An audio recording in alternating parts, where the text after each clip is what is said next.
Hello everybody. It is September 26, 2025 here in the United States of America.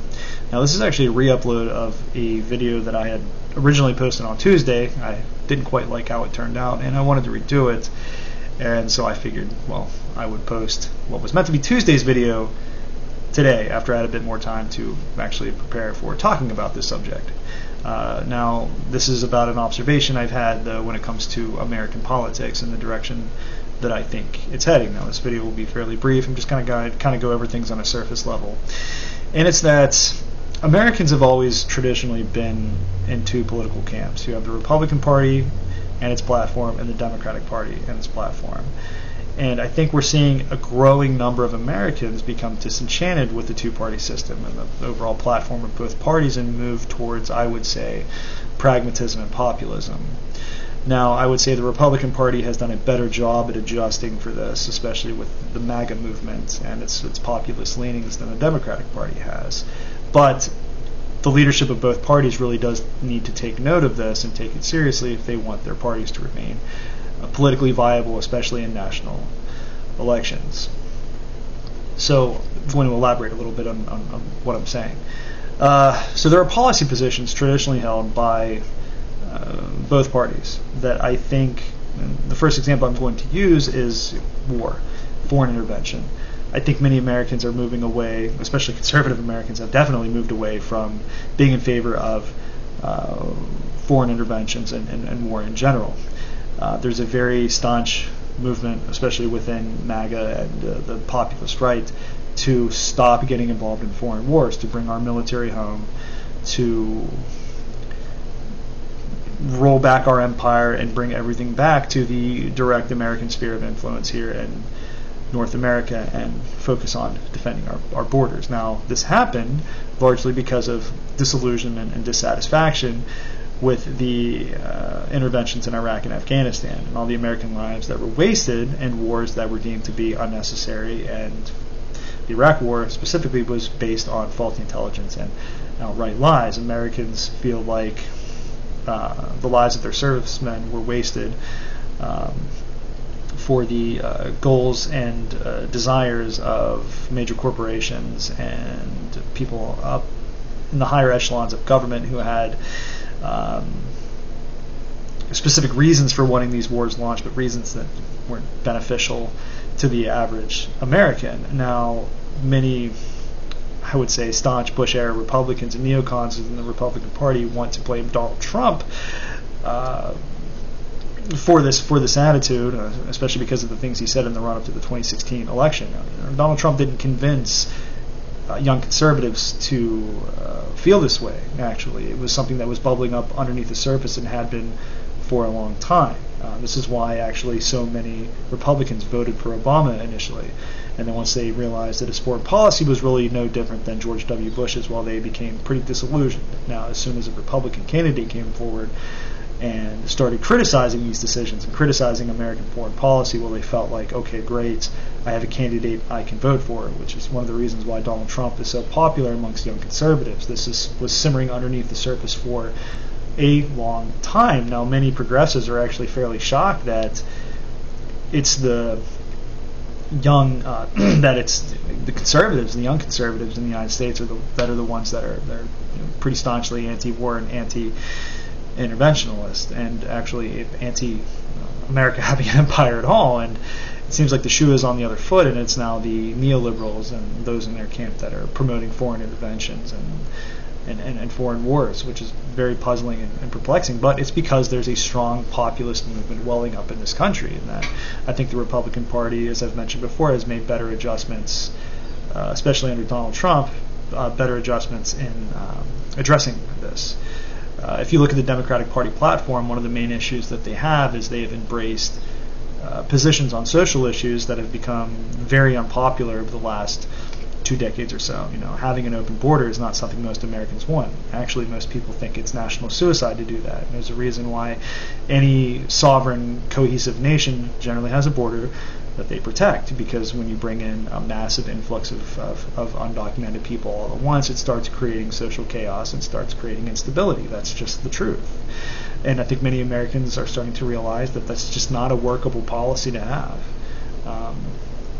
it sounds nice to activists. It's something that I guess they would be in favor of. But then again, activists aren't people that can really run a civilization in an effective and efficient way. They're people that base their policy positions simply off of emotion and wishing for the best. And, well, that's not how you run a civilization. You have policy positions on, I would say, family issues, policy positions on abortion that have become unworkable and that many people find morally repugnant. Abortion went from something that was, quote, safe, legal, and rare to being a moral good and something that people celebrate, which is actually kind of horrifying if you think about it. And I think the average American hears some of these activists and the things they say and their positions, and they become generally horrified by it. You have other social issues as well. Americans generally are pretty conservative when it comes to things like gender and sexuality. They might take more of a libertarian approach to these things, but when it starts to feel like society is descending into absolute moral chaos, relativism, and anarchy, well, they start to take note. Okay, if this party's platform is actually promoting these things, well, and this thing is destructive, and these policies are fairly destructive to my community, then why should I support them? You have generally liberal Americans who, I think a prominent case would be Anna Kasparian from the Young Turks, who realized pretty quickly what the defund the police movement actually meant and the consequences of it. You can't take cities that are actually suffering from high crime and decay and violence and just remove the police and send in social workers and hope for the best. What kind of person would think that's a pragmatic and reasonable solution? Even a lot of liberals are starting to look at that and saying, okay, there might be some issues with American policing, but crime needs to be dealt with. There are some pretty serious social issues that I think are contributing to this crime. We have a country that's become very materialistic, nihilistic, and hedonistic, where people aren't really taught morals, fathers aren't in the home, people aren't going to church, people feel like they have no other reason for living. I live in Appalachia.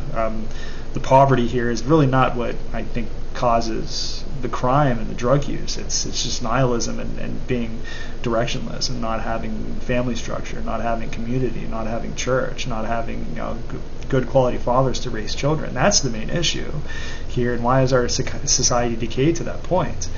I think many liberals are willing to address that, but I think they know full well if you just remove the police from the equation and hope for the best, well, that's a suicidal policy. And crime skyrocketed in many cities.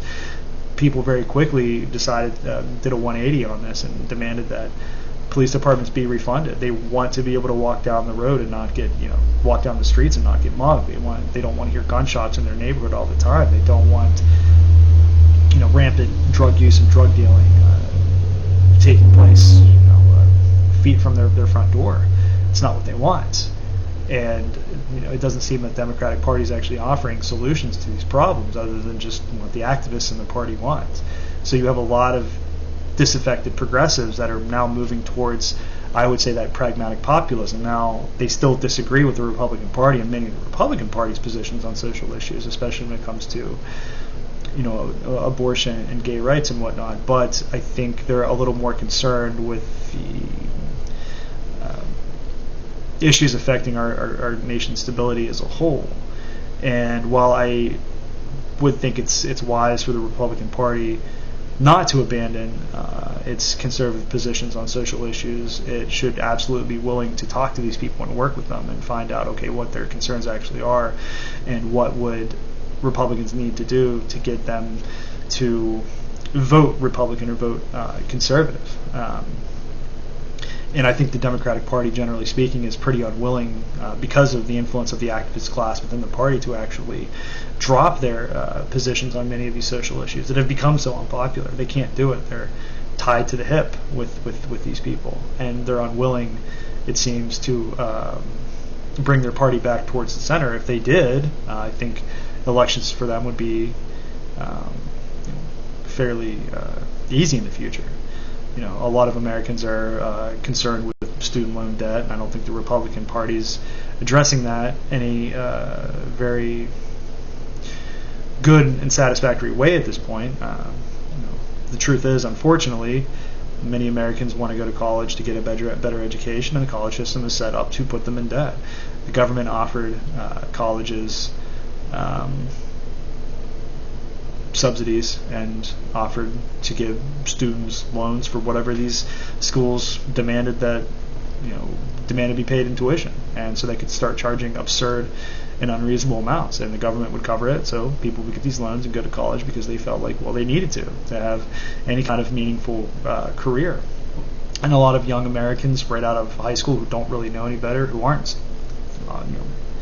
financially literate to any great degree, were conned into taking these loans out. Quite a few people were, and once it dawns on them how much they owe and the fact that they can't get a good high-paying job with this degree like they were promised, well, sort of stuck between a rock and a hard place, and if the Republican Party was smart, it would start offering real solutions to this other than just, well, you took out the loan, it's your responsibility to pay it back. Well, with what jobs? Like, the jobs aren't paying enough to pay these loans back, and that's the problem.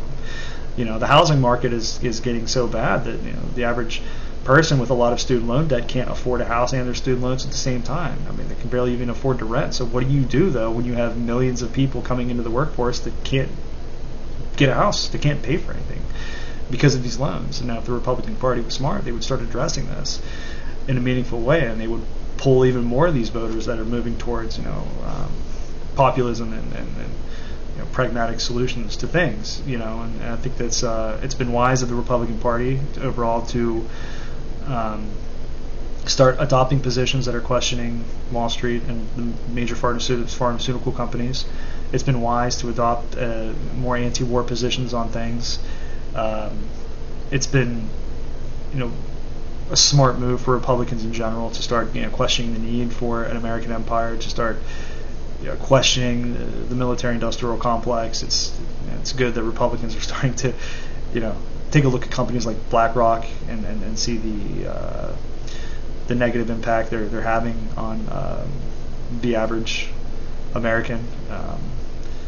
And if they keep doing those things and marginalizing and pushing to the side the old guard Bush era Republicans and neocons, I think the future of the Republican Party is fairly bright if they can stay on that track. Because let's be honest here, if Donald Trump were to pass away or leave politics, those people are going to try to steer the party right back to where it was back in 2003 as quickly as they can. And I think that the future of the party, though, it depends on its movement towards pragmatism, practicality, and populism. And if the Democratic Party is staunchly unwilling to abandon the popular social issues within its platform, then I think it's just going to leach more and more voters more towards that political bend, I guess. Americans want real solutions to our high housing prices. We want real solutions to our property taxes being so high. We want real solutions to crime in our inner cities. We have a low trust society. We want that fixed. We know that our immigration system is broken. We know that our society is rampant with nihilism, materialism, and hedonism. As I mentioned before, people want to go back to church. They want solid family structures, fathers in their homes. They would like to have paid maternity leave for mothers. They would like to actually have a system that promotes women being able to stay home and take care of their children, and fathers being able to actually go to work and support their families on a single income so that children can be raised properly in a happy household. These are what people want and desire. And like I said before, if both parties want to remain viable in the future, these are the things they're going to have to start addressing in a way that people find satisfactory. It's not just about throwing out slogans that make people emotional and want to get into the polls. I think those days are starting to be over. Americans want solutions, and they want them quickly, and they want leaders who are willing to come forward and set those two party platforms to the side and actually start talking about real pragmatic and realistic ways to solve these issues. But anyways, that's all I wanted to talk about in this video. I'll be back tomorrow with another one, and I think this video will have to do with some geopolitical things that are happening around the world, specifically with Donald Trump's stance on the Ukraine war and what appears to many people to be a position that is moving more towards the previous administration's position on Russia. But I personally don't think that's the case, but I'll elaborate on that tomorrow. But until next time, I See everybody later. Not really. I don't really have a solid outro yet. I'll figure that out. But yeah, I'll be back with another video tomorrow. Everyone have a good one, and God bless.